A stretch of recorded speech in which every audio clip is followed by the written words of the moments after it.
Pleasure.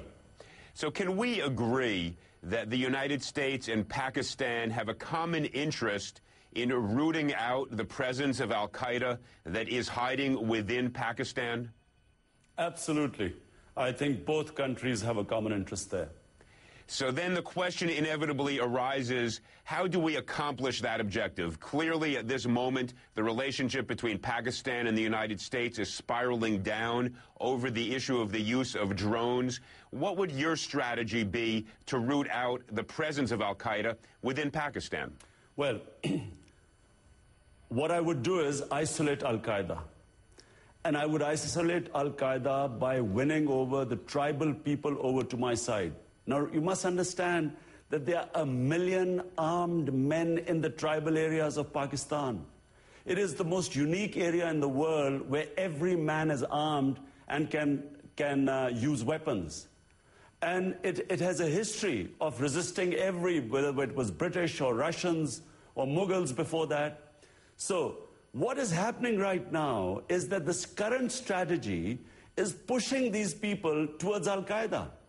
Whereas what it should have done is isolate al-Qaeda. Because the current strategy is never going to succeed. Mr. Khan, what you're saying is eminently sensible, but it just begs the follow-up question, how do you isolate al-Qaeda? We have tried, we being the United States, have spent a great deal in terms of foreign aid, in terms of cultural, in terms of agricultural assistance. How would you say you can effectively and successfully isolate al-Qaeda rather than pursuing merely the drone attacks that you are so much against? Well, let me just say one thing. The initial mistake was made when Taliban and al-Qaeda were clubbed together.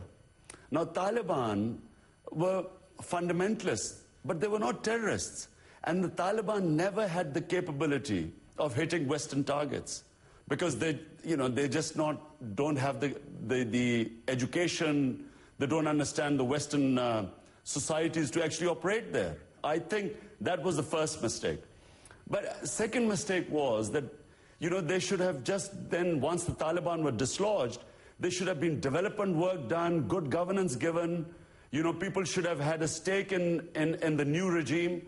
Instead, the eye was lifted off the ball, and all concentration went to Iraq, and all the forces went over to Iraq. So it is a series of I would say, disasters that led to the current situation where it has really got where I can say that the solutions are not simple anymore. So you're basically recommending a strategy of negotiation with the Taliban and a complete elimination of the drones, if I hear you properly. It is the only way. Believe me, it is the only way. Are the drone attacks really succeeding in making us win this war on terror? The answer is no. But the CIA would say that the efforts to use drones has been successful in eliminating the leadership of al-Qaeda in Pakistan, and to a great extent, that's why al-Qaeda has become a much less significant force with respect to terrorism at a global level. So how do you respond to that argument that, in fact, this has been quite successful? But if it's successful, then they should stop it now. I mean, look, I'm sitting in Pakistan. I'm telling you the impact drone attacks are having in this country. And I'm telling you that the more drone attacks, the more anti-Americanism. The more anti-Americanism, the more radicalization. The more radicalization, there is only one beneficiary, and that's al-Qaeda.